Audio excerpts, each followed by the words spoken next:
আসসালামু আলাইকুম। Hello viewers, আশা করি সকলেই ভালো আছেন। আজ আমরা প্রশ্ন করা শিখব, অর্থাৎ কিভাবে বাংলাতে প্রশ্ন করতে হয় এবং এটাকে ট্রান্সলেট করে আমরা কিভাবে ইংরেজিতে খুব সহজেই প্রশ্ন করতে পারি, এই বিষয়টি আজকে আমরা শিখব। তবে দেরি না করে চলুন ভিডিওটি শুরু করি। প্রথমেই আমাদেরকে এই বিষয়গুলো জানতে হবে, অর্থাৎ এই শব্দার্থগুলো আমাদেরকে ভালোভাবে জানতে হবে, কারণ এই শব্দার্থগুলো দিয়েই আমাদেরকে প্রশ্ন করতে হয়। যেমন am, is, are, was, were, have, has, had, can, could, will, would, may, might, must, should. আমরা যখন কোনো একটি সেন্টেন্সের ভিতরে এই ওয়ার্ডগুলো পাবো না, তখন আমরা ডু, ডাজ, ডিড দিয়ে প্রশ্ন করব। গত পর্বে আমি আপনাদেরকে দেখিয়েছি যে এই ওয়ার্ডগুলো দিয়ে কিভাবে প্রশ্ন করতে হয়। আজকে আমরা দেখব ডু, ডাজ, ডিড দিয়ে কিভাবে প্রশ্ন করতে শুরু করি।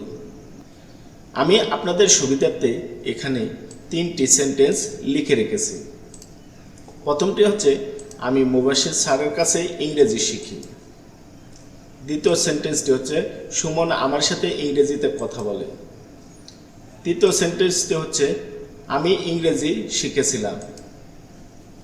প্রথমে আমরা এই সেন্টেন্সগুলোর ইংরেজি লিখে নেব। যেমন আমি মুবাশির স্যারের কাছে ইংরেজি শিখি। আমি শিখি, আই লার্ন। কি শিখি? ইংরেজি। কার কাছে? মুবাশির স্যারের কাছে। টু মুবাশির, আমি মুবাশির স্যারের কাছে ইংরেজি শিখি। এই বাংলাটাকে প্রশ্ন করতে চাই, তাহলে আমরা এভাবে বলতে পারি যে আমি কি মুবাশির স্যারের কাছে ইংরেজি শিখি। আমি এই সাবজেক্টের পরে আমরা শুধু একটি কি বসিয়ে দেব এবং শেষে প্রশ্নবোধক চিহ্ন বসিয়ে দেব, তাহলেই হয়ে গেল। আমি কি মুবাশির স্যারের কাছে ইংরেজি শিখি। গত পর্বে আমি বলেছিলাম, যদি am, is, are, was, were, have, has, had, can, could, will, would, may, might, must, should এগুলো যদি কোনো সেন্টেন্সের মধ্যে থাকে, তাহলে এই ওয়ার্ডগুলোকে শুরুতে আনতে হয়। যেহেতু এই ওয়ার্ডগুলো এখানে নেই, তাই আমরা এখানে ডু, ডাজ, ডিড ব্যবহার করব। এখন আমাদের প্রশ্ন হতে পারে, এখানে ডু হবে, ডাজ হবে নাকি ডিড হবে। প্রথমেই আমরা মাথায় রাখবো, যদি অতীতকাল বোঝায় তাহলে আমরা সব ক্ষেত্রে ডিড ব্যবহার করব। আর যদি এটা বর্তমানকাল বোঝায়, অর্থাৎ সাধারণ কোনো কাজকাম বোঝায়, তাহলে সেখানে আমরা ডু অথবা ডাজ ব্যবহার করব। এখন কখন ডু ব্যবহার করব, কখন ডাজ ব্যবহার করব?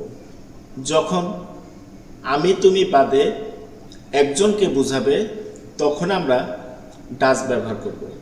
আর এছাড়া বাকি সব ক্ষেত্রে আমরা ডু ব্যবহার করব। যেমন এখানে আমরা সাবজেক্ট হিসেবে দেখতে পাচ্ছি আই, অর্থাৎ আমি বুঝিয়েছে, তাই এখানে আমরা ডাজ ব্যবহার না করে ডু ব্যবহার করব।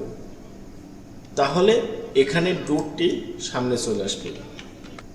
তাহলে do I learn English to Mubashir sir, তাহলে প্রশ্ন হয়ে গেল। দেখেন কত সহজ। শুধু আমি সাবজেক্টের পরে একটি কি বসিয়ে দিলাম এবং এখানে আমরা এই সেন্টেন্সের ভিতরে আমরা এই ওয়ার্ডগুলো পাইনি, যার কারণে আমরা এখান থেকে এই ডু, ডাজ, ডিডের মধ্য থেকে আমরা ডুকে ব্যবহার করলাম। কেন ডুকে ব্যবহার করলাম? কারণ আমরা জানি যে যখন এটা দ্বারা বর্তমান কোনো কাজ করা বোঝায়, তখন ডু অথবা ডাজ ব্যবহার হয়। আর ডাজ ব্যবহার হয় যখন আমি তুমি বাদে একজনকে বোঝাবে, তখনই মাত্র ডাজ ব্যবহার হয়, আর বাকি সব ক্ষেত্রে ডু ব্যবহার হয়। যেহেতু আই এর আওতায় পড়েনি, তাই আমরা এখানে ডুকে ব্যবহার করেছি। এখন আমি যদি বলি, আমি মুবাশির স্যারের কাছে কি শিখি, অর্থাৎ যেখানে ইংরেজি শিখি, এই জায়গাতে আমরা কি বসিয়ে দেব, তাহলেই আমাদের আরেকটি প্রশ্ন হয়ে যাবে। এবং এই ইংরেজিটাকে আমরা কেটে দেই, তাহলেই আমাদের প্রশ্ন হয়ে গেল যে আমি মুবাশির স্যারের কাছে কি শিখি। এখন এটাকে যদি আমরা ইংরেজিতে বলি, তাহলে হয়ে যাবে যে এই যে ইংরেজি শিখি, অর্থাৎ এই ইংরেজিটা এখান থেকে আমরা ডিলিট করে দেব। এরপর আমরা শুধুমাত্র ডু এর পূর্বে যে কি এর ইংরেজি বসিয়ে দেব। আমরা জানি কি এর ইংরেজি হোয়াট। তাহলে আমি মুবাশশির স্যারের কাছে কি শিখি, এর ইংরেজি হচ্ছে what do I learn to Mubashshir sir. আচ্ছা, আমি যদি এখান থেকে প্রশ্ন করি যে আমি কার কাছে ইংরেজি শিখি, দেখেন যার কাছে শিখি প্রশ্ন করার ক্ষেত্রে সেই অংশটা বাদ দিতে হবে। অর্থাৎ যেমন আমি মুবাশশির স্যারের কাছে শিখি, মুবাশশির স্যারকে প্রশ্ন থেকে বাদ দিতে হবে। প্রশ্ন করার ক্ষেত্রে যার উত্তর আমরা চাচ্ছি তাকে আমরা প্রশ্নের মধ্যে রাখবো না। যেমন আমাদের উত্তর কি, যে মুবাশশির স্যারের কাছে আমরা ইংরেজি শিখি, তাই এখানে মুবাশশির স্যার প্রশ্নের মধ্যে আসবে না। এটা হচ্ছে নিয়ম। আমি কার কাছে ইংরেজি শিখি, এখন আমরা যে এখানে শিখেছিলাম সেম জিনিসটা টু মুবাশশির স্যার, এটাকে আমরা ডিলিট করে দেব এবং কার কাছে এর ইংরেজিটা আমরা শুধুমাত্র শুরুতে বসিয়ে দেব। কার কাছে এর ইংরেজি হচ্ছে টু হোম। তাহলে আমি কার কাছে ইংরেজি শিখি, এর ইংরেজি হচ্ছে to home do I learn English. আশা করি ভিডিওটি বুঝতে পেরেছেন। যদি ভিডিওটি বিন্দুমাত্র ভালো লেগে থাকে তবে লাইক দিবেন, কমেন্ট করবেন এবং বন্ধুদের সাথে শেয়ার করবেন। Thanks for watching.